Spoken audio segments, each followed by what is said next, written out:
sopi solar he kapulang wachi pulanga okulang mono magachi koi macha hiam lodam ta pha gya he de danen ego ke man kana group mang chan hung ke koi hoi lai bible la koi macha bible la gabriel mi sunga lur khapon zo wa he ta san lo ding ate mono chairman pale aloi te ho bu hoi lai mana hung dinga mai de ta he ji chu chia ji chu ga sa preaching ga ne le a ta san lo se se ki tor ro wa a ke pa thu se na ngai ka lo wa da ta wa evangelist pawin ite da na ji ko purule siwa cha na no ro la ke no ro ta da ho na no ro bang cha na ti ite da na thu ji chu ti het mo wa ta da ko purule siwa chu pathinin a to gu alungyal gu sei do dingan so le ya cha se ban tu na nang sunga si te doi te tu jing tu zan tha ki man ho chu a that dinga hoi ja kamat wa ka no do na na ma kha dum do inam pa chu ding ta kha be ga ding ta ama jin pathen thang ko te kha be ngo te dama gulpi akini nei nun zan ni pui manga to ta dam khopi lin ta avet sa in da lo nom ta avet sa dama akit chok ha gol le ata sa ni kha in tu ki chom kha thai lo i bizena me te le lai thu pu ni tha ba ni tha cho anu neu hi hunga to na chama la kha de la ba chama na mo phat ta ka do ni krista do de he tu na pa kai na wa e ho pia bible chang za ei pitawa hi chi do ho to krista do hu chu ni na nung te na ka khagao ka bu tha van jong ka ho ling na lai de chu tai wat na lai van jong ka ho ling ni leong ka ho ling de thi na lai pathin chu a hing hi chu me hilaya bol se hilaya aji se aki chai hilo be tu na zo hung hung de ti na sata pathin na to na lai de ni nu nung ting le na u pa ho bin mang ma bin ti na cha te bin gaw se bin ti ka thagaw kan bu tha de mi tin so ni nu nung te na thul hem tam pi hung in tin ke chi chu ka hel le na lang mi ching mi thiam ke pathin ka ti bin tin nan hla di wo he ti chu na Duna Bible mama pansa pathin oi pui ka adong dal thei to chu thil hung ding gal pium ding tunin nagalo nai ta ki gimubin tunin thil ho jong ka hen pi ta ve tunin na min hin ni hom ta bin ti pa pathin cho a zo he ta do the o cho thu hil hem chu la a hung lo chu la a hung lo pi chu la sai job se kha jong ki pe lo pi chu laไม่ปีหัวโจสิจิงกาพาอีหอมผิวกิปนาพัดกระจันน้ำมาสัตว์เป็นเหตุกันไปอาศัยเดินลังกระจันเจียนตุ้งกะโจนี่สู้ตรงสมัยที่มีอะไรเนี่ยกิปามเลยอินลำกายหอเห็นข้ามีเบี้ยเห็นมาสั่งกิปันสาลุนที่ว่าอินปันสาวเห็นกิจป้าเตะปูเตะหอดักดอลป้าจะหุ่นอ่ะมอต้องเสียหุ่นเลยมอทุเสงง่ายดึงอาจจะตัวนี้จะกินเนี้ยมตาหน้าโตก็เห็นที่จงเลยจานนี้จงสอดปีก็หัวลิ้นเต้นพอแบบหัวจะก็หุ่นเด่นดอกแค่นั้นแบบละหุบพลจงไม่เท่เห็นนี่ที่ตรงนั้นสอดเตะเนี่ยที่จิ๋วเห็นตัวนี้สอดตลอดเลยเห็นปงกาหัดปงกานี่บ่ดีเจจะนั่นน้องคำนี้เสียที่ตั้มเป็นเสียจีนตัวนี้สูจิรเดียงตั้มกินเก่งอดังกังไงจะปนตัวเสียเมื่อที่ไอ้มันอาหุ่นดีไงเฮ้ยสุพิวสลามอนพพยามาคุยคุยเพียงจะกันให้ป่วยก็คิดตัวหันปนนั้นมันจะกันได้ปนอามาคุก็ไงจักเกี่ยจ้ะไล่มันอารีพลายบอลได้ก็เฮ้อามาคุบอลสาดินดีเฮ้ก็ได้เฮ้ไม่เฮ้เป่าทอจะมาเทียมไม่ได้เป่าทองไงน้องมัมคนละทอได้บุญละหันกางพอเป็นละนุ่งอาหัวอีเหี้ยละลุงหานะเฮโอนะเจียติยองละกิโลหางป่วยติวดานะเฮเจ้าโอ้เนี่ยว่าละเจ้าเฮโอละเฮโอนะเจียให้มัวอากาศเลยภาษาลอยที่ปาซิวเลยเจ้าอาเกยกางพอเป็นละปนะกางวางก็โอ้เนี่ยมองคิดแล้วว่าเฮเนี่ยจะกะมอท่าตีละโจกะคู่ว่าซุมบ่ฮอสุได้พาละกะเตปินเกยซอลเจียน搞点牛做说了就搞还按比别反正而且就看弄就外配看弄就哪个看弄就白的看弄就打龙啊哦年嘛年这把出的了给句说的你别了那买卡的看弄了谁啊一点了炸开那种啊但我这个鸡巴嘿哦那你的你比他的哦啊对了我你諗緊你路做波學嗰邊你學到我哋爛逼別字你就幹波噶等等咁我說咧你別路咧那咪卡咗係巴里邊咧卡啲啫咧啊但係那摸啥拍你唔別字有你你就是我就係ngay路啲那係就咧一定多定咧 example 我嘅啦字嘅咧可能你弄摸那實際邊鬼乜就碰了張無大啲咯他看你嘅哈利路亞耶穌基督大啦他看你嘅ama kasi na itila kapain kakakipolo le boy nu na thon na te ko hamati le in ki sei nom tala kakithon pi ho bin he pa vai phe ho he ati le kade kanau ni te ki chiang ni hin ta vai pho ta ni ki chiang ati le ai chu nui na ding a dai lok chu ki jangai bo be koi ma phung la chang dem na ki jangai bo ni choi he thin de he lai phung la chang chu sei le jangai bon ilunga hanting ki pating le fi pute gyal do le ki sei hi chu chu asie poina ga anui jiu ten medium phung dem sang de malai politics ki bola ki dingai poe ki chong chi ki he thiem de he ka hai mil mo ke ka mini ta bang se nang se ri on le ka pute ho ka ti ji ting le e chu le se chung a he ho ki tam pi le ya chu mi yo se he pu ki ti shu ke o cha mo e mi yo si pu ti e na yo he pu thang lin se yo he kan ku ke ba he pu ka tu tien jong he pu ka ti ka cha tien jong he pu ti ka tu tien jong he pu he pa he u lo kan ku ke ba hu lo se jong he pu ai chi dan khana ju ki ko na hang ha he ki ne ye he ya chong ki min pha ji anu na jong a hi na sien gyal po tin hi chu kan su thieng ma sa hi han lang ka ki pa in zani chun so pi chu ka chang tha tan cho aji chu I Bible hi simwa ki cho wa ine wa a Bible chu iti dana chu ipi ham ti chu I khul chil ji lo ham chu ka lu hang le cho Bible hi pathin in ase num num se ya ji num num ji a ji pal zu thu ma ta he ai ji ho di wa ko hi lo chu asunga athu ba sitin le pai wa thai ki cho wa athu chu be the lo ale khai si the cho quan khana thu sang a le kha ai tai bol ro mi dim siam isa simula nunga khana dam moi oi pu zon da ka chi han kam mat han le thilo wa yong ki naw cho si ayo le ka ho phai tin na lo hang ki ben na de ananu chu simol ho thela te chu si jang te ai ina in ju chu thilo am chan se la ma ama ai le khan nun thu na thi a hung nui pan ta cha chi kon kan nai lu no ba lum rieng o tu na jesu na na ki phun de ka ti le a thong thi chong a khat no cho ha ta nu ya ki pan ta chu no nga hai ta ti cha ki pan na hi a thi na pa hung ru pa chu si za nga kon tui tha le no ngin ka ba nu le a ki che na li ma mi a chu ka ba nu le ki ho de ta ko ne ki che yin ka de be se ti sama thailand put ka za de lai pa na lai cha na ki no lai pa na lai cha na ki no ni ti ta ki ma chu nga lai na la hap ki le ko liu ta chu ama chu ku min hoi sa dan de la ti na ti na de yo ta ka de be sen ai le chi chi na pa cha ma mu mu hi ama chu hoi sa pa na a hial ta cha na ama hi a thu wa la hi ni chu ta na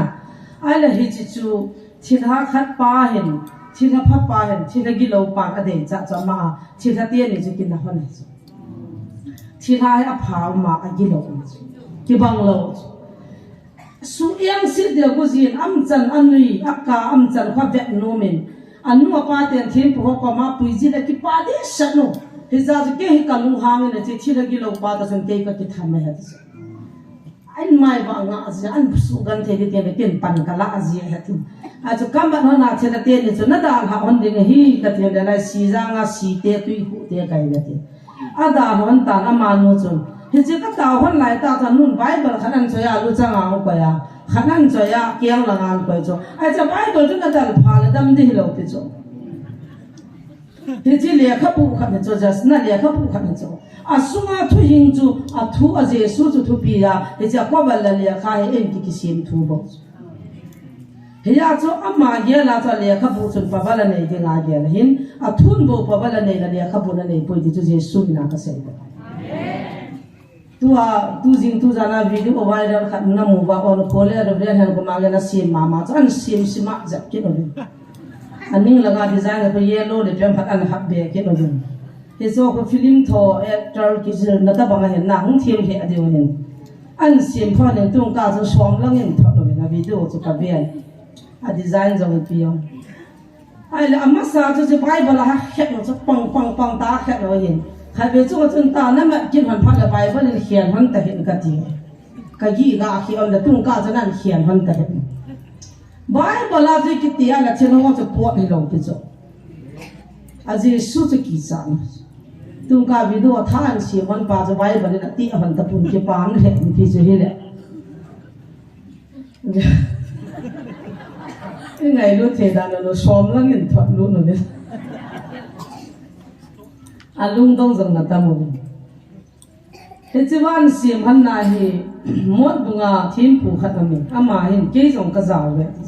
he chi video sim kho mo te ti na ka sim mo ai le cha cho thu do khat ba la khat no kon ba ba chan cho he in ko puru na hi mo ti la hi nge ti na zo kon khat pa cho do na he lo ta a he lo pha ne la he lo ta mi khat pa cho ko mi te he lo pha ne si wa ti na ma cha ka sei thu bi chính kolam ko ma mi la ho pastor reverend ho zam ni ko atin mi la reverend ka ha ke ti the hi chi lai ta chu hi cho sei na hai ta pa ka ben na hi le ka nui zo zan ka tau pi pathin na ngin na oza sen la hi chi thau nuwa reverend pastor ni ta ki gyal ni wa chu nang na tong de nga ki gyal le bin tu na hi ta banga hi zo la na la hin ko mang de nga le ngin thau na nu hi lo de hin ka tin ka tau pi ma zo ang poi noi za mo mai ale anu nga cha pang nu se ke ko ma thagu an o ma hi in thi than yang bol thi thawa ma hi in hilaya a video ta be hi ta choi puzon ko ma chon hol do ding ta an sim thu video to ta be pai koi khom de amon ama alawa za chan he lawa a bol thu thu de le chu koi khom de ka tin ana hol don ka tin kamat pe hana ko puru ten akia song cho apa in hichi gama cho achi na sania bu kalam pi wasu binga hin hichi chu nang mama in laimana hunga akisia hichi chu ka sei na sei do pi ba anga ai la ka ha do hoti do la ka ha lo de ya chu adam na di mu ka he pi chu ai ba ga chang mal kho sa lo wa he ta cha chan no chu video sim de na phal wa le a video ta be to ta a bol thu hung ke pai khom de ave zo sin na ni mo de hin tung koi kom de ka ti he ka loi ho ko ma ka se ai ta na sa ta ki mana e chi thila pa hin gum gu ka chen bi ai tan ka ji di mo ka de jia ka ne tan ama hi tha ta pung ya ti tun zo ka bang le a pen ge ho cho an ka do nin tha ji de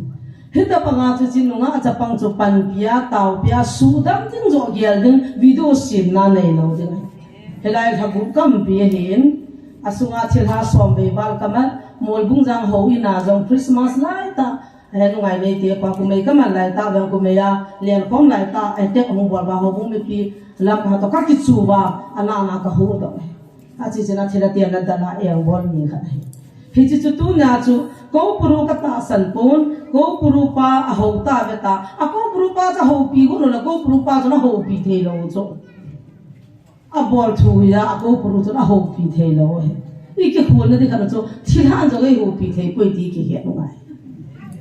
a pa thin chu noi la ngai te ho pi ta dom thi han ba de ho pi the lo cho ko puru ka ta san ko ta ko puru pa sei cho ta ya ta ba su de ko te cho ko lo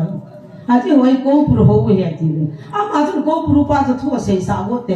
a ta san ko te cho he chi cho dem pha be mo hin a dop le ba hầu bung sung nga hoi la nga ta a bol le le hin lung ka mi bina a ta video ta pa tong ki pai tha de he che chu tina nai pon don bot pha ta chu chule zani de tu ni chun khat bini chun so pi so la he ka khulang wa chi khulang o khulang mo no ma ga chi koi macha hiam lo dham ta pha gyan he de da nen yo ke man ka na group ma chon hung ke koi hoi lai bible la koi macha bible la gabriel mi sunga lur khapon zo wa he ta san lo ding atin mon nom chairman pa le aloi te ho bu hoi lai mana hung ding a mai le ta he ji chu chia ji chu ga sa preaching ga ne le a ta san lo se se ki to ro wa a ke ko thu se na ngai ka lo wa da ta wa to no ho ta ka pa na po na a chal ji ka a chala khone ki pho the lo ta bang ui ngol na mu mu hap ta bang a pe nga hi ne upayum lo tang po pia jong pastor pa helai hung phachin pan pha ta ta hil china taw na mo na hil chin a he a wa nga he nom lo wa kung le ho po to tha gao thi nga ya ta a bor ko la bor do the lo pha na tang po pian da la lam kal nga hung che ka ko gna so ta hung in ka ti song phachi in ka ti te chen zan ni mul no ma ken tin thu sei sa ne ama lung yal yala se ya a koi ma cha sunga gabriel lu thei pun pathin ha gao koi ma cha sunga na tong thei pu ta a pathin ha cha kha ne pathin na tong thei pu ta bible ka kha tu cha ka gyal la ka chang tha ta ni chu bible hi ti simda pi pi ham ti hi no nga ya da ti su phit ya chu a he cha zo si chu ta ba wa pe ngo wa nunga athabang ja akul ja jinei lo wa hi thayu wa mun tinai ki pi wa adam theiza thei ti ai pathin an da tinga hu ka gyal la ka lungu si aki pe na wa lungya na thai ho fa mu so ke ni ten pathin chun ei lungya la tu ni ni na phula tan ki thei chong pathin chu ta bang chu hi lo mi zo si apunga ya pha ka pi su ke ki pat ti langa ka ki na pi na doan bu lo dinga phu na la lo dinga ima cha na bol the lo ding le ki pot da ne kalung hang wa kan nu in tin lu na cha ka doan bu ta be le na mi hing lung gial asang wa le mi hing lung gial na tong ji pathin kai poi na thagau lung gial an niam pa chu ka de ye ki dit sa na hoi tho na ki mit sa na ki cha po sa na ki hiap sa na zo si tu na pai ting le helanga ke man ka pi o chicken ka za de he na lung chima na pu na ka he e tu ana ka pi na ha se pi ka ha cha pa chu o a za de he thum ve ka ga building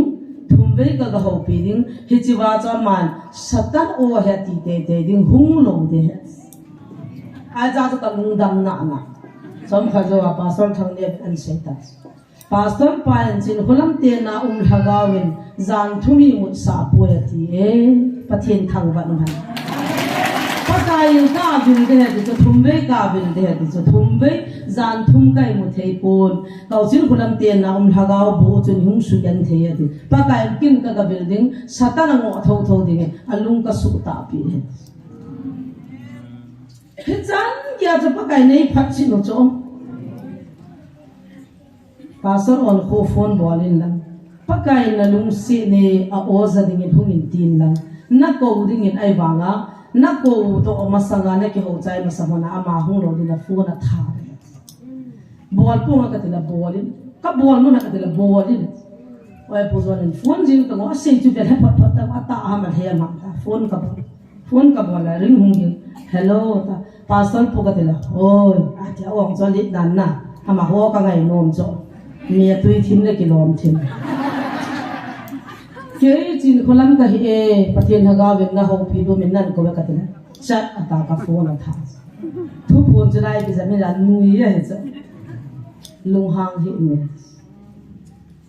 hi chiam zo nang dinga chan kha te he so ahung lo ding ibra ni su ju ma ni ka sa am ka ka ki na phi ki kin ka he na ti so ahung lo ding ka het na phone da na mina za ani a tal ding ka het hi ipisam de a zo ting pathian lo pi ki phone na dinga a do da la pang dinga he ai la tu na mi wa he lo khama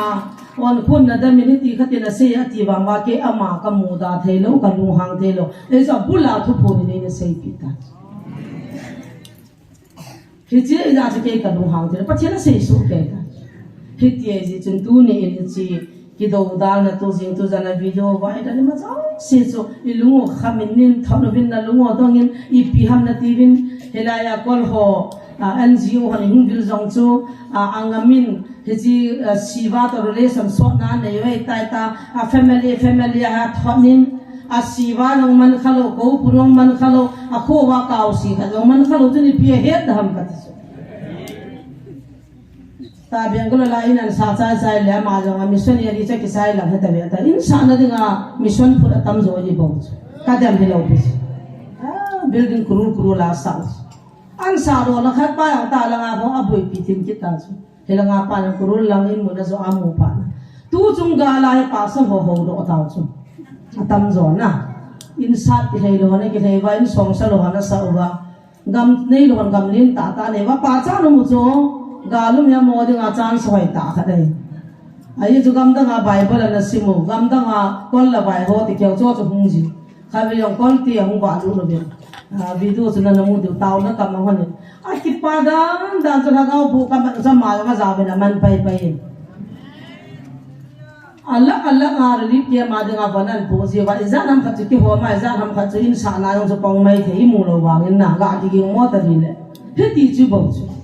tu ni hon bang he chu pai ba he ki sin khum lo bin ki kha khum lo bin tu na he cha pa a hing pa chu a pot do pa ji pi ba he cha ji ki hil ba he chi thu chu a gui thung ya ti chu i mu chi na i ta san chu Bible he aji chai aji sa chai pa kai a sunga ji khum tu chana aji pal gi zu khum lo pi ato do le phan na salaya he chi Bible a thila nam zo se chu to ahung hung ki ting pa ki hil la dinga he chi hi dana na si ma dana in a puyo he chi chun tu ni he chi he khan lo la ta hu ka puna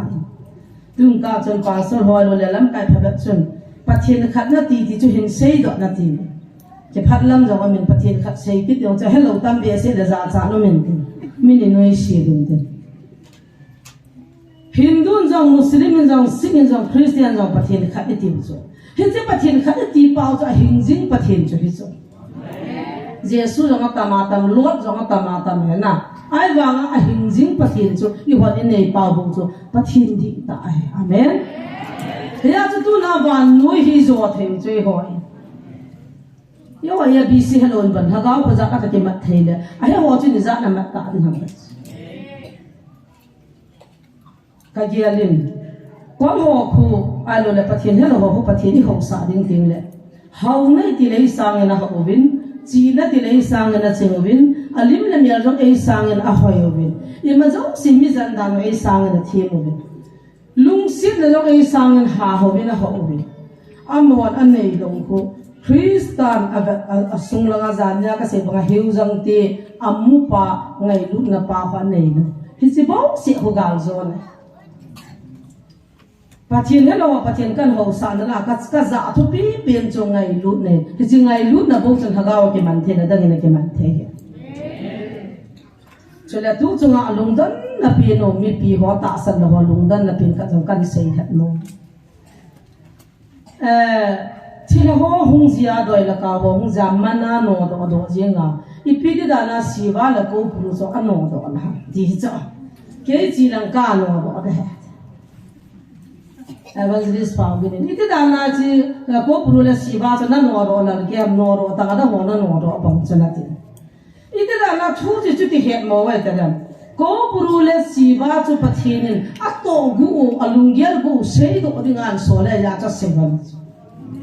tu na nang sunga si te doi te tu jing tu zan tha ki man ho chu a that dinga hoi za ka ma wa ka no do na na ma kha dum do inam pa chu ding ta kha be ga ding ta ama jin pathin ta ko te kha be ngo te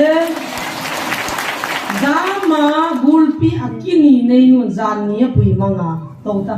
da khopi lin ta abet sa in da long nom ta da sa da ma ak chop ha gol le ata sa ni kha in tu ki chom ha thai lo i bizan na me tele lai thu pun ni tha ba ni tha cho anu neu hi hunga to na chama la kha de la ba cha ma na mo phat ta ka do akulang o sa la nga te taw de na vai phe cha ma lo mi ham ki ti vai phe sa la nga kha na choi to wa mi pi ho in sung group nga kha kwai le hi chi hi pi na ti wam mo hồi là ngài government à con à vạ hung hồ khăn Manipur sung phul khăn hình tiệt rồi ít là na chỉ có làm tiền cho vạ cho mình xóm niệm đó ham vạ là muốn giúp sao bạn thì mình yêu xin cái một ta thì hết chỉ là chấp pa mình nia hi bắt cái nên mình cả chấp pa lấy nung san ta mà chân tao lắm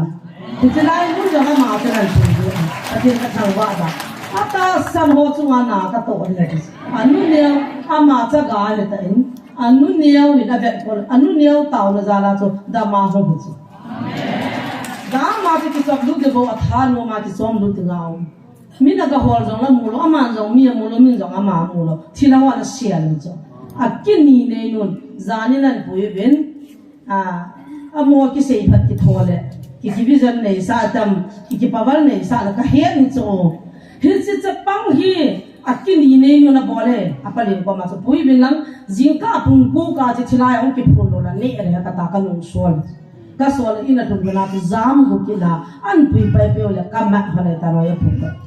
ma hana chu da ma akini nei no ka hin ka chunga pa hu ki thuma hin aman gar jang ru zo jlang hoi lang la ya bon na poin ki dei ki ngai zon tha hoi lang ho pu u pa hun ama hin pasal ngamana hu wa hebana adei de Allah hoya sa la ki ho bia nga mi kha long ala di chane na ame cha hoi lo ama mi jong hoi bi lo ja sa la lo ya zo hoi du ja la jang hai na mi hoi lo na wa nga phai ko ti lo le na la adei tai ka ti te nga pu ye sa le ba dong pa nga ja i mu so alu thu a kha lo le ama sa nga pu yo si sa pu na la din ta gul pi chun a ve he cho ma so ai mu a khima a mial cha ba na che a bon dei le na chun ki lu te ta lu thu chu nga pu ki sa na ki lu thu ki ti mo mo chum khalo a ji nga chi ki na chu amang mi na ma nga se pe hon tha de nga ho lo ba thing phung kha na tu a amu lo a ji nga chi ki na chu i ma cha lo la tui chim la a chong thua he cha pa na cha ta sa chu chat the de lo ta na taw pi wa pathin lu se na tu na pathin na ka to khom a he hi tia chu chi dam nu chu na to chi na tia chu sim ki se le ki ni hum ke de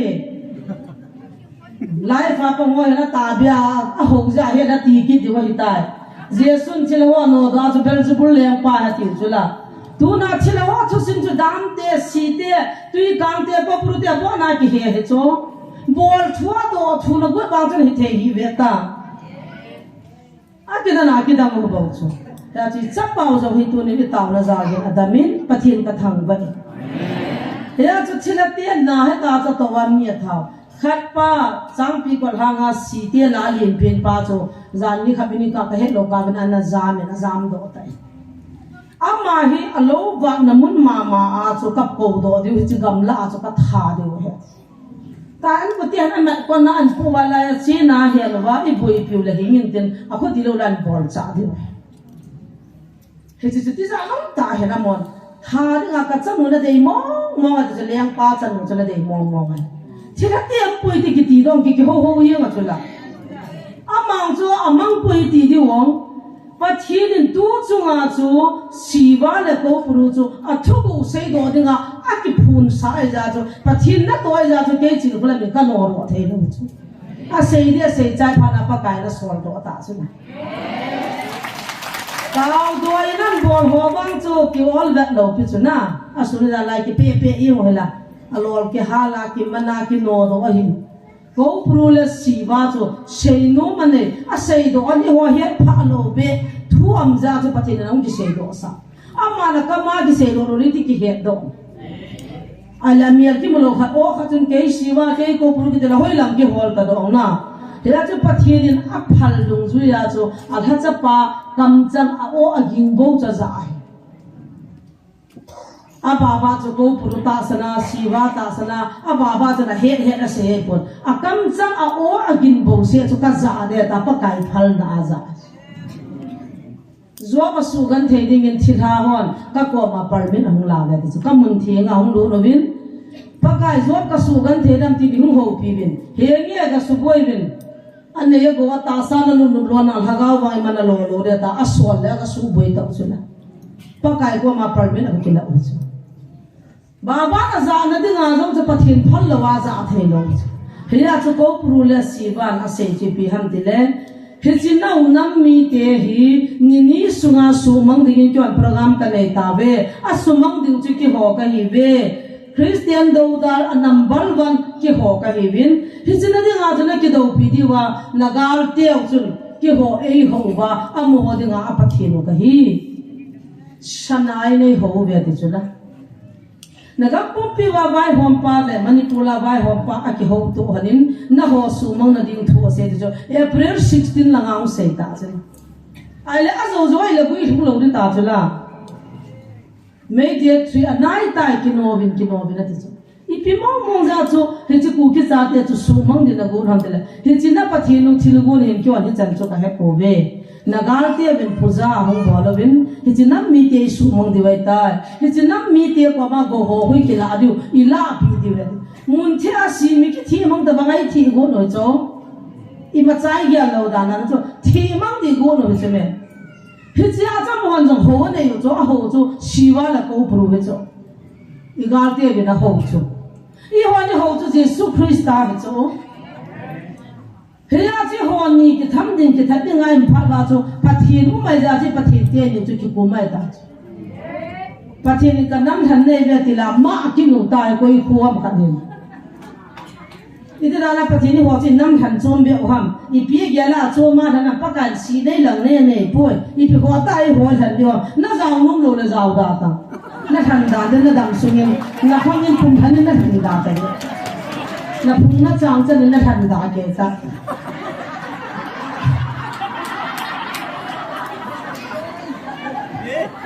na tu na cha khong na pum than da bi hen Pathin na engai lu no ba hichi igalu na pathin a ho te ni cho hian lo la tu na ki sai di tam cho thiwui ding I gon niu azing cho tal ge no thiwui ding ni chana ni ra a thu phon no zinga thi na hui ko bin khat len ni ki le sa na le lungial hoi tho na zawing na vui do lo de ho zana ka he no ta cho ke man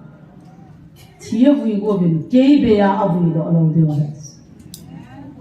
a chi ho ka mi te lung dam sa chunga na ho ki sei phat na de hoi tho na dem ni kei a sim pa pathin a lung wa ong tha ka ne a sim pa ka zinga thi na vui lo deu zinu ko ting le galam kai pa phone no belang sei pi bin sai ni chang cha na tha lo deu mei thal mo na su gin lo deu Amahon nan ka muwa amon thanan ha zo phale na tha wale asang thi de wa galam kai pa phone bola akowa aho pia galam kai pa na sapa ho zo si kha chan thali ha lo de hung kun taw chuna nu mei hola a cho nu mei ba na hung ki ban deu tam pi hung deu cha cho mei thalan ki po deu he mei ra pai pi bola hung ki zat de akile lang wa cho sam ki ha lo ma bra ki ha lo hung chuna approve chula chong chuna an ka do chula mai tham ma mong na ha lo diu chinia so sai li chang long na ha lo diu ta ga lam kai pa kham azinga chi bu yu ki wi lo pia sai li chang cha ging lo pia nei gal te bin chi ni chu poi nei bor bo na pathin na su flop de a ki long liao Bila nga kinisa ki hoi ko sa o jang flop de pa kai za lo wa thi wi do lo pi Ipisinam tile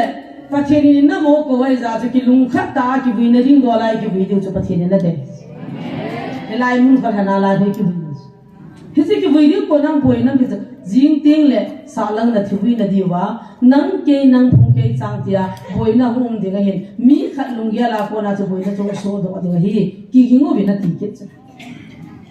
Ibu ida di jenoi banga pathin cham nei pi wa iki chamu bai ki wi helaim ka cha pa yo han thari chanu chuna bulan te la ka jaw sau la ka khama sa la nga thing kang phai la nga te li chanu nang bi na ka thu ji ji phai ka ga lom lo ma mol ki ne lo yong cha di he ta an bo ni di chanu na chiao na ku ki me ne na phai ka ti pi Hita bang pathin na isuto go te cho isuto cho inam pum pi isuto go no cho tui bung ka se lo pa nam pum pi he chme jan han sa la nga so pi ho hung ben na he no bam na za u bam he la nga taw na hung ji lo kan ka te phone ka zau nai phone ka ve ka pui be se ba ta le tu ngai ti dana na hung the yong ka ti ka dam mo be se ba ka ji pa mo re la nga thai cho gari a on pha na ka hung ho ya ta pa kai ho na ding le pa kai o za na ding a kum khan thing ni ta pa kai ki phone na za na ding na ji pa ong khalo na na pha na na hung on na ka tau pi da de cha ta hi a kam doi tau pi lo ding ha ka ji yan hung kha lo amทุกคนตาสนมาตาสนมโบง่ายจุดดำนักเสียเสียงกิเลวว่าจานี่ก็กินมันห้องก็จะมาจามเลยก็จะมาแล้วว่าก็สิแล้วอาจจะอันตกรู้ว่าเกี่ยงเตียนี่พร้อมตาอันดำที่จุดก็เห็นตัวจะปะเทียนมิสุดำเทแต่ตัดก็กะบอลเลยอาเกี่ยงจุอันเลี้ยงมันตัดจีเทตาอันน่าว่ากิชาดาชมเนี่ยเสียหาจามมันจุมันโบกันก็คิดไปเบี้ยติดตั้งมันไม่นั่งเสียสาตังมันก็ติดอากูมาตัวก็จะที่ไล่มุนเดียมหัวเฮียแฮปปงปูนังก็เต่าพิโลดิตาเบี้ยที่จงอีเปียปังดองก็ลุงหามมอเฮปัจจุบันปุยน้าวเสียใจเทโลจางนั้นนู่เตะขนาดมึงเองอาทิตย์สู้อินเนี่ยที่กินเองตลอดก็จามโดแล้วก็กิโลกินก็ทุกการนั้นเนี่ยที่ก็กินนุ่งละเลยก็การที่จะมันเป็นไฮโดรลอยในทีวินอาจจะอารมณ์ไม่หวงหุ่นดีตาก็ไฮโดรจะนู่นแล้วก็การที่จะหาหลังอารมณ์ไม่หวงหุ่นไปเป็นเกี่ยวกับหุ่นหอยดอกเว้ยขันนู่นเวลามันก็ไงด้านนั้นจูกับพวกเวลาก็จะเป็นกับหุ่นเลี้ยงหุ่นฟาร์สเต็มสิกันน้ำมันกับหุ่นเวลามันหุ่นการก็งานเลยนั่นกับหุ่นอาจจะดิ้นสาวหินโดอกไก่เว้ยอาจจะอะไรนะหินโดน่าป่วยนั่นเหตุว่ามันก็ติดอีกหินโดนี่ถ้าเหตุ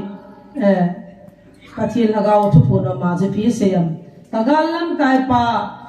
นั่นลำไก่ปลาโควินนั่นก็หัวปีโนเมียที่สุดที่หัวเห็นอีพีที่ตานาจูก็ที่ที่เราเลยเอาไปพูดโฟนบนที่เฮป้าหุ่นว่าตะโดนหัวเลยที่เราใช้จันอักโกนั่นน่ะมีส่วนทุ่มละงาบานเห็นหัวจูจิงก็ละมวยรางานก็ทาร์วเลยนั่นทาร์เราเดียมีส่วนทุ่มวันละเห็นหัวจูจิงก็เดียนนั่นก็ทาร์เราดิ้งอัติบุกิมเสียละสำนักจับปุลลวันก็ทาร์เราดิ้งตัวนั้นมีเดียวสังสวมนี่ลังวาลโคกิลดังจับทุเรศดำโลวิจารที่กำดีไว้ตายนั่นเดียมันติดจูเฮป้าก็เดียติดจูนั่นเดียเลยเฮลายาก็เสียทุบปีนั่นเองดิ้งที่จะมีหัวจูนั่นก็ทาร์เราดิ้งสามีส่วนทุ่มนั่นทาร์เรานะสังสวมนี่วันกันปีดิ้งสุนัขสิไปหัวโตอารมณ์ไปหัวกี่หัวโตว่าที่จะหัวลอยก็กาบโหลดิ้งที่สาดิ้งที่ว่าอย่างที่สุดกีฬาที่สาดิ้งอันเปโหลดิ้งอาจจะเลยพันแต่ตาทางไปหุ่นไปดิ้งเลยยังกันลัวขัดจ่าหาโดนลัวไฟส่งอาจจะสิ่งที่ท่าเดียที่ว่าที่จะเห็นกูคนนี้อินมาตีเลยขัดปาทุตาจุดปูจานมันติดตาวแต่นั่นมันจ้องเสียอยู่แต่ที่ตายเสียเลยกิมิลล่านั่นนี่เกี่ยวเลยยังจะมาคุยเดี๋ยวมันลีก็กูกินเอาไปมีส่วนทุ่มวันนั้นเห็นหัวจุนก็ทารุณเลยที่จะขัดปานั่นรัวเป็นอะไรนะวิดูสิมาเปลี่ยนสาวายุ่งหูโรยเป็นตากาสาเดตาเห็นบ่งโจนี่มีหิงเปล่าจะที่กาจะส่วนทุ่มวันนั้นเห็นตุกมันกิน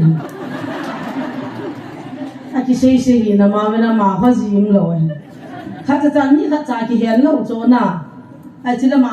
ลายเสียเจ้าหน้าทารุณเลยอันบุทาเลยงั้นโจปีเลยเสียนเดลโจปีเลยกินดิมเสียนบ่น่ะที่ละวงที่กินไงลูกชายเจ้าโจกิตาคิวมาไอ้โจบุยเปียงจะดิมเสียโจทุกพงเงินเสียโจอามาจนนั้นเห็นมันกิตาโจน่าก็หารู้ว่าเด็กจะด่าน่าจะว่าน้ำมีเตี้ยสังสมนี่ว่าตับปีน่าตาสรุปเลยบอกเลยจิงก้ามากันหารู้ว่าเด็กจะโจไอ้ที่ผ่านอาจจะจิงก้าอาจจะจีอาจะปังหัวกี่ปุยามวยรางขัดปาหัวโฟนบอกละน้ำมีหัวคงกินเนี่ยก็ชิมเสียที่จะสมุนเจี๊ยบบอกเลยก็ติดละบอกเลยขันหัวจะจานมึงคนน่าหินดอกสูงวะกี่ป่าเบสเซว่าการที่อาศัยหาทุกๆจะกี่จอมทุกๆเนี่ยที่จะละลามลิวไอ้ละงานก็เที่ยวหันริบบอกที่จะหัวจนวิดีโอวันเทียทางว่าอักฟุนจะผ่านว่าจะพายละงานมีเที่ยวจงกิจาดอกทุกคนนะมัวพนเราที่จะเนี่ยที่ลุงจ้าอันนี้อาปุ่นก็อาหุ่นกิสิมาเฮลัยมุนาเฮที่ตีกิพาตาเฮจอยลาวกันตาคิดจะเนี่ยคิดพอแล้วกัน evangelist pujang tolo zolo nunga honan phone zolo phone atok zolo nunga hoi la khala tok mai me hello kapuya tia da nga pa mi emi thua ta chu kalal ha hon ti na ta chu ka tham ta lo i thilon na tam wal ta ati bukim lo ho i to nai nui le i mai lo se vun chon ha ta ni ka nai mi ti si lo ta ka mi no niau ro di ta thu sim trong che sim to pe pa kai ni tui dang chu ki dang he cho i bol thai ji le piam khat ji ai poi ye a sei ji a zo ting le a hung de zo si cho i tao ji tiong le pa kai ni don bu jiu cho ke se ka tao le ta ti poi nam pum pi vai tao nau sa le tao na mang loi bin ka po pi la nga chi ho lam pe en bo sa bol tao ve chon la nga ka ki ho pi diu jong lo koi ka to diu lan bo sum lo pe lo he se pha na to ka ki tu to ki no ba ka po pi lang zon ho en bo sa bol ka pa ka he pa ka ti wa ka wa cho agari mai win ban ti ho ka to sa in mai thala ka mo win gari asu si win mi kha jong a kha po de cho zo ham ta ham ki dang be sa ki ho hi lung chi ma ka le bol ki no ta cho thu thon mi khat ka thai ro wain mai la nga phai la nga ta po pi lang zon ho cho phone ka bol ilo la pastor khai lam ma he ka phone da utha boy na zaban ka dile ka gari o suwa mai thajon ka ben gari kyang ngam ka ben bus ne bol ben set maya ai ba ki sukha thi kam pu we he o taw na ka mangowin na gari mai wa wan ki ho to win ima cha cha sukha ta povin da tia ka dila ma jong ka pa hallelujah ta sama pe ka thin ka thang bo ki sei sa le ka phat ka hoi ji wa po do kai ve ti dia pa kai la pri do a boy ju chu la jon ka he chu la mon he nga ye he ngai ta a ting ta ve taw loi pa kai na dang nge boy min thi he nge e ilung chi mo nge e pa kai ki ni sa boy ye taw na ti e ni khan in kul bung te khan ong wa lo ne ka ne chai de chan jahaz ka be cho philo la ka lungdam lo de ka kul bunga hal din kol ba chu lai no to ne in no ya chum kai ba kho phas set april mai chu bang ni sa sa na chu hanu akidan dan chu taw win leibula so leibula sipai hole nagan mi te adim tawen adam ho cha hal hatawe kul bung ko hal hawala nom ta hung ru di wai ta kul bunga athal chang jong ho min apangal ho min hi chun taw wine abaila pele agang ding pin chu gu ka zu sa de na taw lo la ka tong thei pon hilai chim bua chu ka to wa ka taw la amen ka ti ka wa gu chu ta chu na aha zu dang ka lei to la hang ho lo nga pizza je pie sei tam go ha zu be sen kul bu ha de ho ki num le ta do din ki nei de lo pu he thong cha pang ho gilgal ke ma romeo ko ka naw ho ka he pe le phone ka bol le heno ahung ko no bin tu chun leilanga dim sian hang ka ti la akinung le ta ve hallelujah ta ka pe na ka changa ka ka pathin kalau pi na ka vet sa nei le kalau pi na ka vet sa nei le ti kul bung cha hal hawla dang cho bai sai ta ye front line ban til mi ni ka ki pian sa wa ta ka so le ka ti pin he bena lung odong ne jam ta be hallelujah front line la hon ban til ka mu ve deu ti po sa wa me ati ve chung la nga ban ti rong ki zo ne ti le atem ho chu hang ki no chong chin kholam thagao he atiwa za mo mai ho na thu phong ina se kal ha chan nu zum mo za mo na ho win ka po ma hung thung ya ti suna tu za sunu la nga hon lo pi na van ti ho ka sol ti di amu di ya an sim ta tu la 1 2 3 ta isa la galam kai pa ta polien ho win ama ni mo nan simali man ka ban po han suna ka pi ve ti ve sanan ai ti amu thei changa ka ki pe lo le ata san ta po ve duty post to tha hoi na nei ta be chin kholam thaga hung de chin kholam ba de ti wa moran na nai ho cho cha pa ho te chu thu pho ni na ngu se ke ho chu thu pi lo pa kai kon ka thun thun na mai kha do ka sa dang long ka nga ala ne sa lang thun thun ji ki tham do e pa ko mi thun thun su an na vi a bo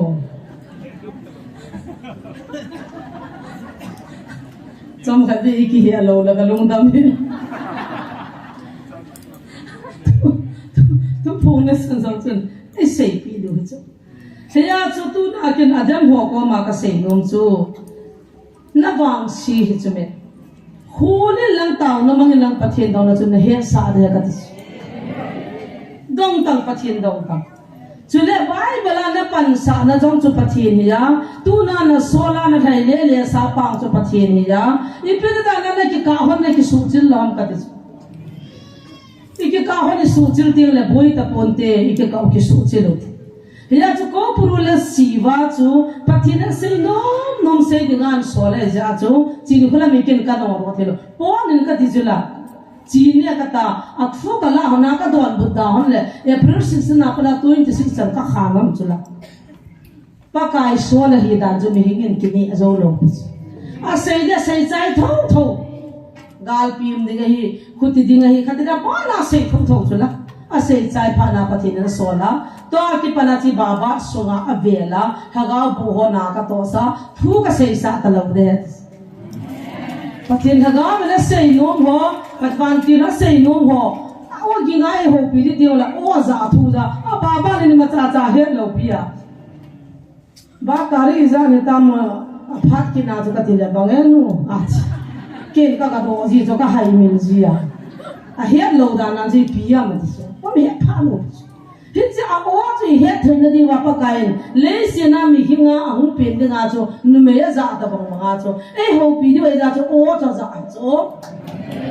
vision gao I macha cha hello pu me ken jong gao ka phone lo vision ka phone lo evangelist thang len se na bilang ya maron nan se hello pu so a sei cha cha pa man ei pa wa za cha he nan le do an su le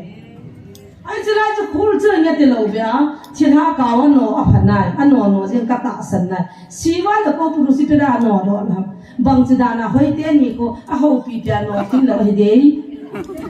cha ke ho te ni ka chin phan dan dan khu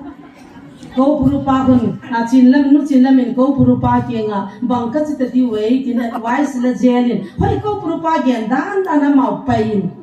ivia ni moran sei lo di cho ko puru pa ji ka ti ru ham ta do ngai lo pia ni pina nam ki so nam ki pe sei de ngau na yam sei da khodir la ka ham ni ne ki ti chu pathi na hi lo dan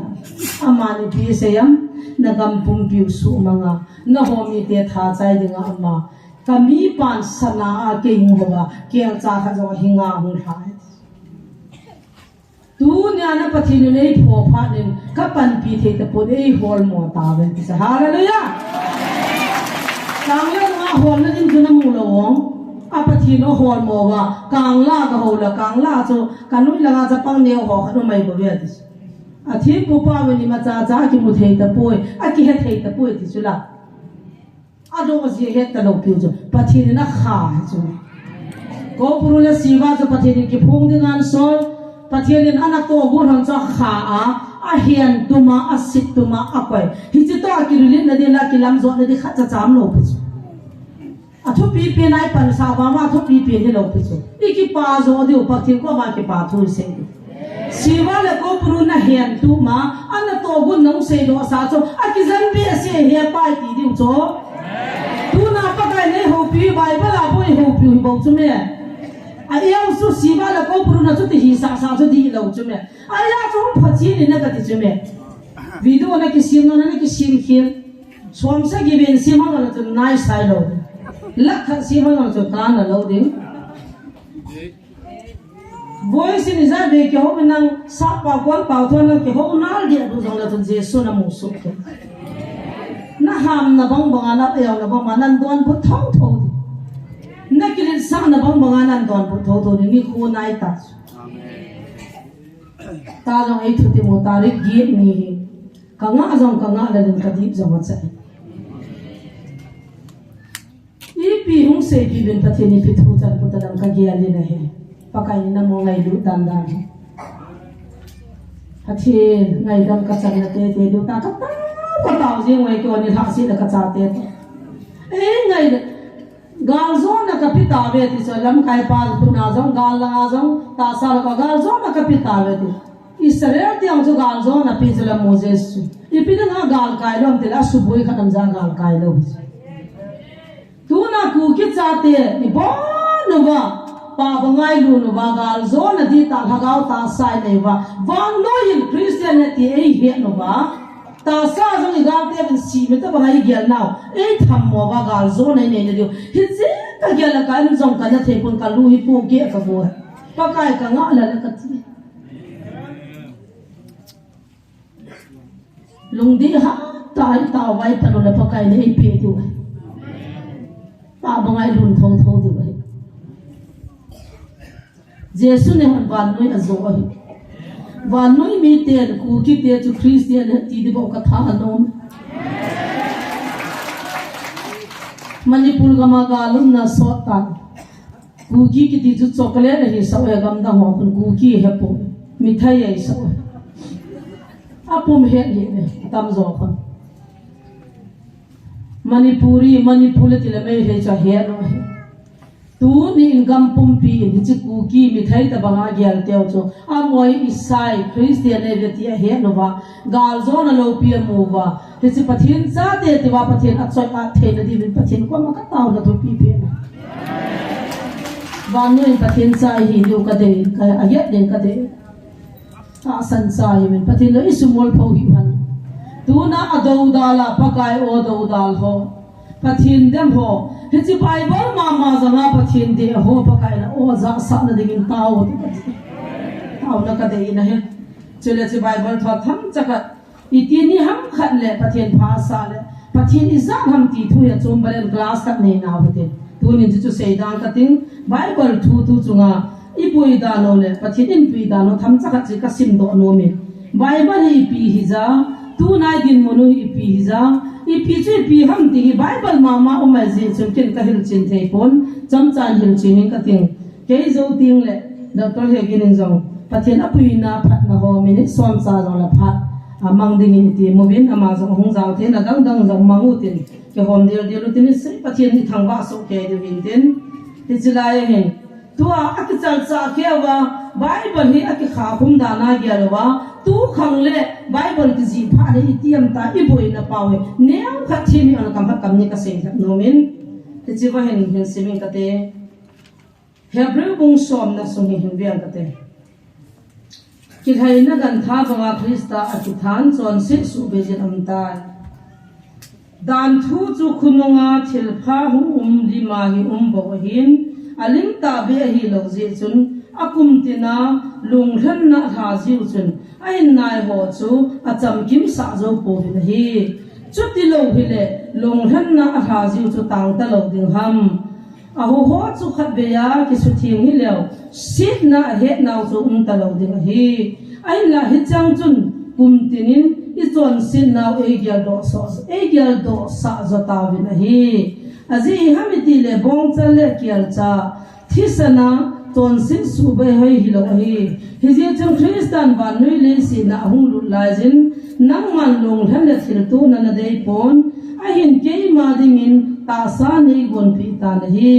gan pung go thil tu le chon si thin so na long than na chun na lung thai ta po na hi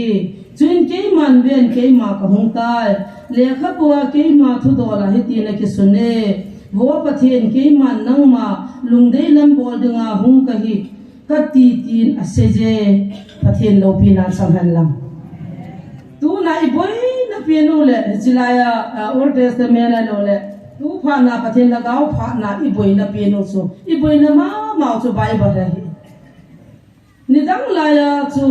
pathianin thagao wa amite thim pu thim gao anna le vitia ko na e na ho pi wa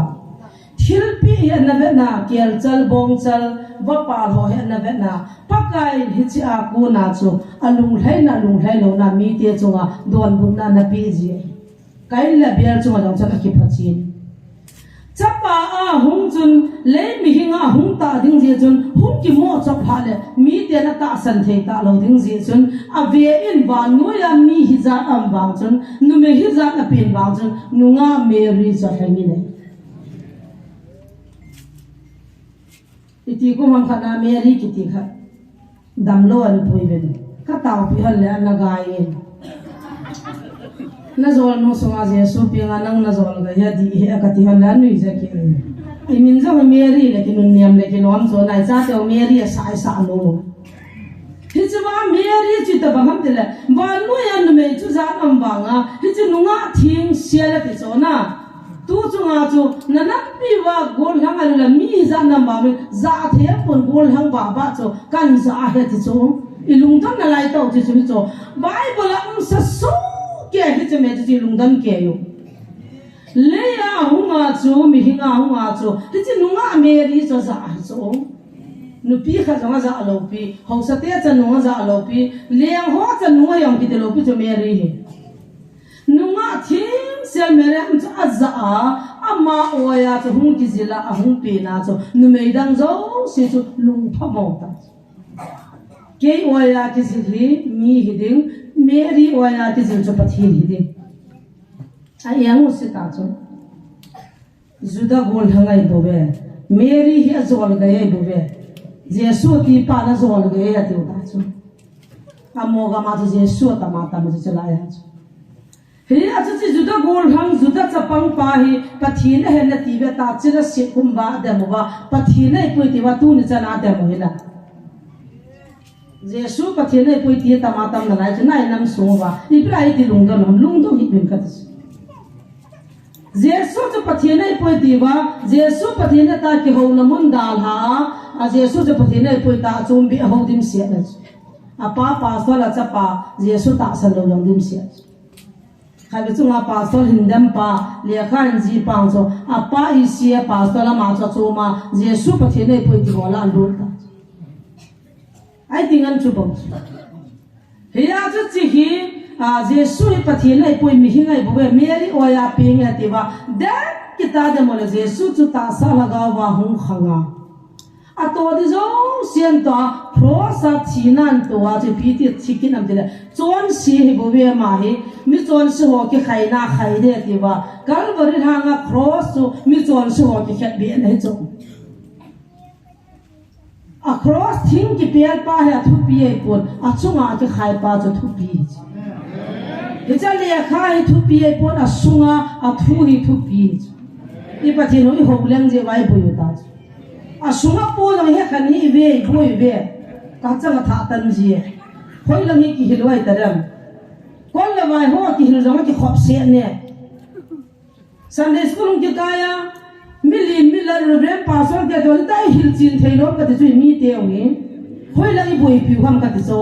gan pum go thil to kian chal bong sai boy ai boy na lama haga hui ki boy pi ta lo cho tu ka message ka simle to na mi di di tao nó cần mình đi ra phun na kia cho nó đi thăm nó sao na cái liền là hồi kia cho nó đi sumin thăm mình năng kia cho nó đi nó rồi là cả hung tao rồi vậy thôi ai cho liền khác cái message sản phụ vắt luôn cả lại mai chăm hung bể luôn khi đó các sản phẩm sản phẩm thiên lâu pin đi đâu nên cái đó à kia cho thùng pa đi cho cái tao Ana pa za ti ki ta te kia cha thum pa cha pai mo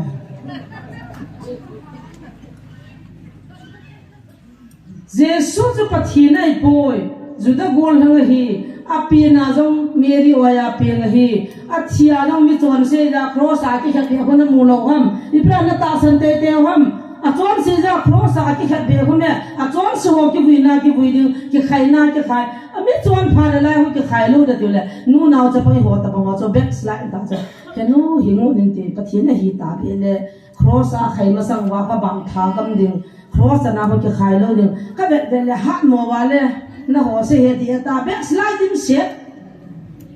zal ha thu pi nei chula Bible chang e pi chula zana sim do chu be ta mo ata sana pul ho chu mei kung de he ti chula Sumangam de Jesus on the cross and khai pha lo wa chu hat mo sa be se wa nung to la tamatam pathin kha nei le hui ga tin sana lin ki sana abon tu na do si chu that do ta arom se pe ho chu ti ha sa yo pathin kha cha kha lo chu la ai chele mama ma se ju ho ke that chai ke me re nu pi khan Jesus film serial ba na hoi rong gi hero ni ta ha ti na that do ta chu chu ayang bo lo cho bena chai na la ma na bo ri ho ta ba la a se ju ho dia ma ti chi chai ta se hero hat lo ya te na ngan lo ya tin so tui din mun long chui pian wa ado ho he pa kai nim khat lo le ti wang wa chu rom se pe hong zo khai pe ba hat ta thi lo piu chu sei jui ho cha bung bulanga khanga akanu to athau to abung bulanga khai to hung chi chi le ho zo thi lo kin lai du chu hallelujah ata hi dan chu zanya nunga khat vinya hung thi nau chu hung da ham ka he kalai na cha upa na vo na chu zo hi lo lai hung ja 25 ni thu phon ja chan na vo li di cha biang nom ho form cha chu lai yong duk lai yong hapuma hung ki taw sa life kam hi ni mun te ka u na ta ka mu sa lo pi no pi kha jong an vo no wa cha pang kha jong an vo ki no mi li lang tai an vo wa hung ba lo la nga kuin neo khat sa vo si he chu ma koi dham lo ka lungam a vo zo lo na nem ka te ka ne ta ti ka pe ka ban da pe hen hum je kyong ka ha si be sa ka mo ka Giêsu Christ nung zui ho lo chu chu tho chu la I chom nei sa oham pathin nei la ko ta ho cross a khaidam mi chi meri sunga pin ji pi pathin nei sa oham ta sa ni tau ta he cha se ho ado ho to kam de le kha thim ni ching mi thim ho chu Giêsu hung na ding thu sim su ho a su na jana Giêsu pen ding dan ji ho kham gui su ho Giêsu Christ hung ding thu sim se ho chun Giêsu cha tha ho chu me a hello na tha nei sa ma he ho na tha chu hi tia cha yang bon na bol wa a tha wa a mo na ngai sang chu gan pum go thil to ki hai na ho bo cha na ngai sang wa Giêsu chu pathian ya ti nom lo phe hi ja chu chi ye tu ai pi se yam hi cha ka tho ta bang chu ke sanga anama sa ho po na se ta chu thim po jong chu ta bang tho kim na cha tho hi ye tu ana hon do na thu diu he tile I chung wa thung ta chu bible thu dong ni nung ti na Christa do de he tu na pa kai na wa e ho pia bible chang za ei pitawa hi chi do ho chu Christa do chu ni nung ti na ka hagao ka budha van jong ka holing na lai de chu tai wa na lai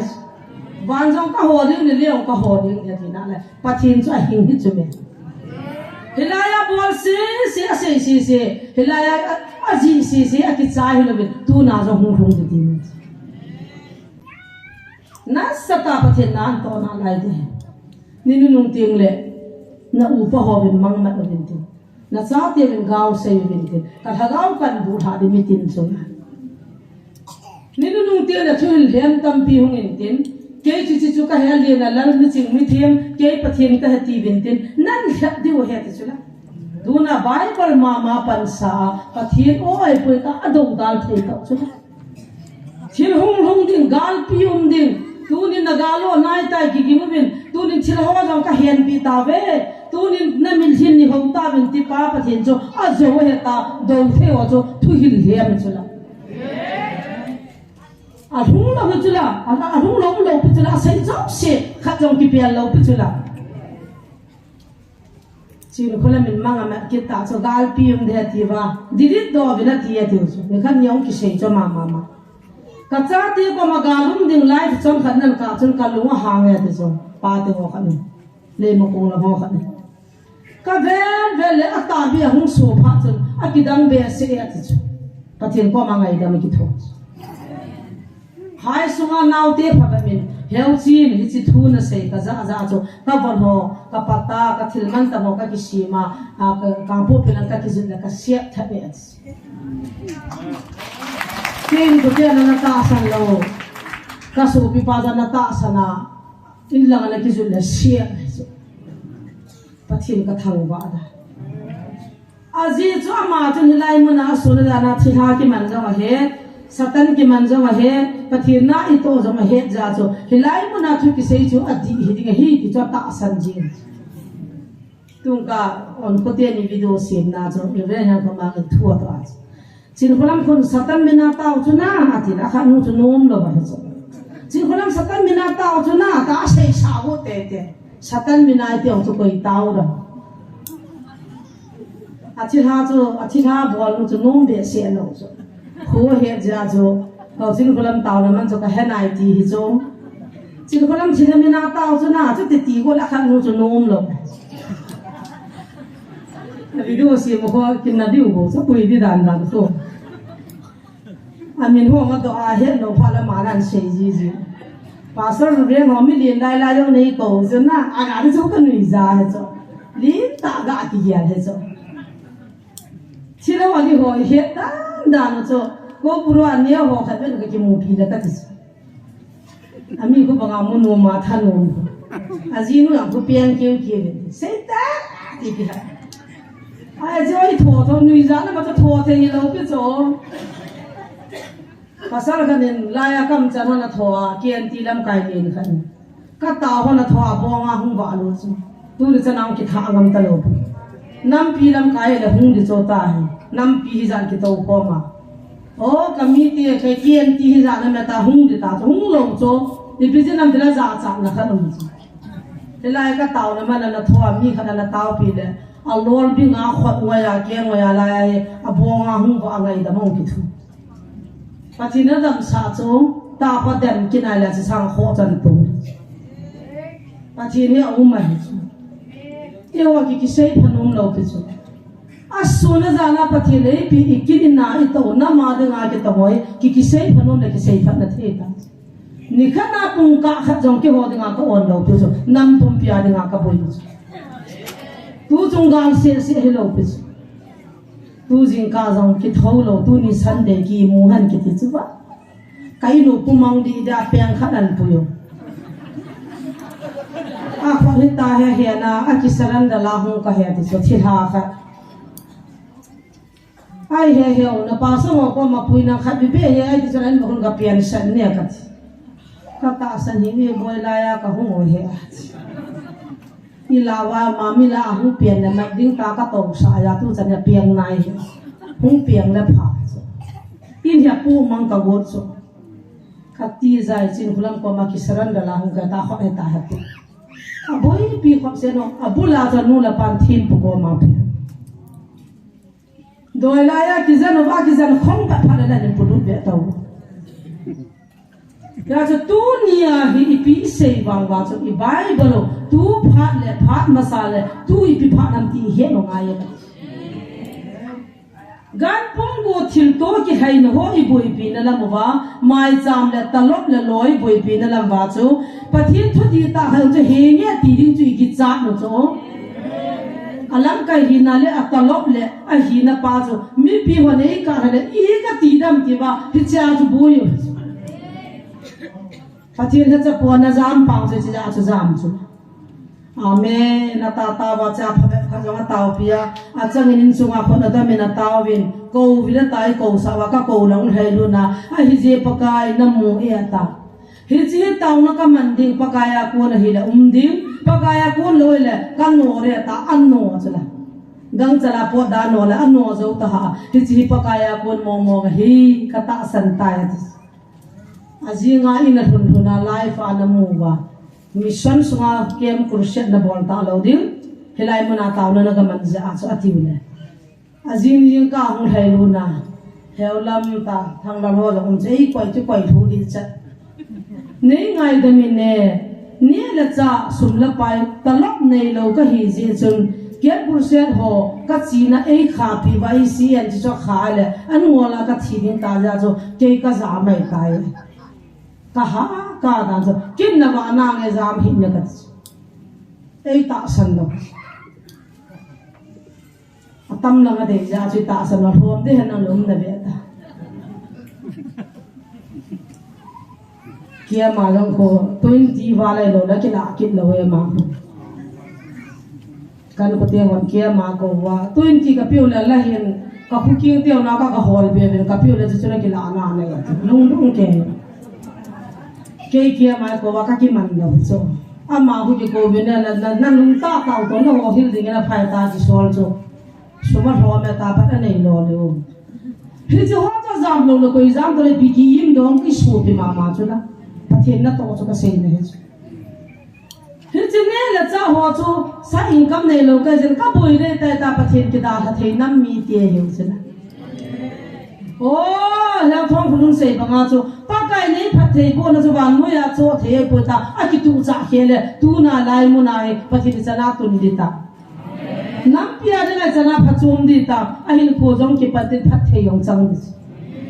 ตัวสังสวมงามโมจูอิลุงวันไทยเลยลักขัดเปีเทยงสุละเฮียจะตูเนี่ยอิจามนาวฮีกันพุ่งกูทิลตูหอเลยกิไทยนกันท่าหอบุยเดนไลเวเฮียจะว่าจะบุยปีนไลว่าเลยจะสุดที่ขนาดว่าเฮียจะไบเบิลทูอีดาวดาโลเฮตูน่ะปะไก่นี่หอบปีน่ะไบเบิลจังนั้นจังเห็นเฮียว่าไบเบิลจังปะไก่นี่ปีอิสิมุจูทีละเฮียตีว่าอัมโหสิงจอตายตาบ้าเนี่ยหัวจุนปะทีน่ะดาวดาละทีมกาวเฮียมทุหิลเฮียมนี่นั่นนุ่งติ้งเลยปะไก่เดียวตีหัวจะหัวจุนอากิฮุงเกียดีโลปิจุเมกาเบรียลมีหอบปีไงยังโจวัติโชลลินกาเบรียลบันติลฮอนเจสุฮุงดิงังจุลาสวะลานะสนะสังจุลาซะอุจุลาเกี่ยวกับสิ่งที่คนนั้นก็หอบปีอ๋ออาจจะข้าเราทำกันที่จุลาวันที่เราละสะไว้เวลาชิมโดข้าเราทำกันที่น่ะวันที่เราไม่วิลาเฮกข้าเราเอาป่วยที่จุลาไว้เวลาอาจจะทางสันตาเสียมีปีหัวไงสักอาจจะเฮียป้าจะเสียเลยเพราะไก่ที่ที่หัวโมวานาโตหันกันลงว่าดองเลยอาไบเบิลปั๊มโลว่าตาสันโลว่าอาไบเบิลทูจะอาชิมว่าอาปะเทียนตองจะนี่เตียงจะพิจารณาว่าอาตาพัดนี่เตียงจะสานเปียนี่เตียงจะเปียนเที่ยวทำกันที่สุดรวมสิไปหัวก็เกี่ยวกับอาสุนว่าท้าว่าหน้าตีงาสุนังจะขัดป้าเบียจะสุนขีนั่นขัดป้ามิจังเบียจะสุนขันเลยพอดีอาสุนขีโลปิจะสุนตาเบียจะปากกายนั่นโลปีนี่ดึงอานาโตจีตัวจงอาดาวดาลโซเสปากกายโลปีนี่เดฮิวินอาเดมวิโดสินโซสุปฏินพัดเทโบหันลังये वो ना पी पापगाई लूटने होती वाले अस्सी पाउंड के हतान थे नूते हो फबे मामूलिन पासल वन कोन हो बुं खना उमदिंग हिजा चलम काय कही दे ही अनबे बिन अति हो बुं ही कुकी जाते उसे हो बुं खना उमदिंग हिजा वाचा लिन पिन कही दे अति ओए पिलम के पुपेसन हो बुं खना उमदन तिला ओन खो तुम दिलम दा ताउते हुं तिवे नि तुम लगाएกับลิว่าองเสียเว้ยเฮ้ยเนี่ยนะหัวทุ่งที่พี่อันนั้นปั่นอยู่ให้กับทีพี่เฮ้ยจะช่วยหิวเนี่ยน้ำดินมันเลยจนนี่พี่ที่จะส่งเลยตัวนี้เสียตัวน้องเป็นสุดเฮ้ยจะไปก็เลยหินปากกาไอ้ขี้ข้าปนหินจิงปะเทียนมาจิงินเลยเสียนะหุ่นพี่นะจังมานะเฮียทีมผู้ทีมก้าวนะหุ่นดึงนะเสียมาสั่งจะมานะเฮียอาทีรังมาตัวน่ะอาทาวดาถ้าก้าวไว้หุ่นวิลว่าโอ้ยจากกินเราจังเฮมาเฮไบเบิลที่ทีละวันเจสุยไบเบิลสุงาที่คุมดันพุ่นดานะที่การดันบ่อยตัวน่ะเอ้หัวผิวจุปากายโอ้ฮีที่จุทิ้งตาตาสันลงเลยตาสันดีว่าปากายมันอาเบียลากันเสียนลังเกี่ยพันจันสุหินตินตาวนี่ฮิขัดเบย์มาหุ่นตินอาจจะเราดรเฮกินจงคนดาวดูตรงก็จะมาดีปุ่นจงเลยอามาจงหุ่นหุ่นจะจะลงอาเสกเสียทูดิ่งเลยกี่บังเงินอามาจงพันเห็นบังเงินตินกินจงที่จีตาวนักวันขัดฮิกาละตัดดิ่งตัดตินตาวนักกะมังตัดดิ่งเกี่ยพัดสมินตัวเนี่ยดูดาวหัวจงเสียเหตุทีมเราเลยไบเบิลอัมโปยปากายทักเอาโอวันที่จงไบเบิลอัมโปยเอโฮปีเทโปเวปะเทียนจงเอโฮปีเทโปเววันที่เราจงเตียกัมตาอิมุกัมตาปะเทียนจงอิมุโรตาไบเบิลสิมลาจีใจเดย์ไล่เอโฮจะทีมผู้ทีมเขารานากิเกียละมินิเพียงขณะอิมัวจีดิ้งตีอิลุงเกียลงตัดปะเทียนสามไอโซจุลัมกายลินตามินิมุดีลุงเกียลงตัดที่จะว่าเจ้าเสียประเทศละมังอ่ะหิงจินประเทศไงกี่เขียนที่ในโลกอินน้ำสุวรรณาโตนั่นเองเต้าอาตาสันโลหัวจะกำติดทุนโลนั่นเองปากายลูกหานทุนโลนั่นเองเต้าที่อาคิดทุกพงไปตาอินน้ำวาดึงอาคิปานะฮิกินนั่นเองปากายก็มาปันปีเงี้ยเต้าคิปาทุกเส้นนั่นเต้านั่นเองถึงเต้าเส้นกินเนี่ยก็ถึงเกี่ยผ่านจันทร์สุดท้ายเต้าเชื่อมเตะฮาเลลูยาฮาเลลูยา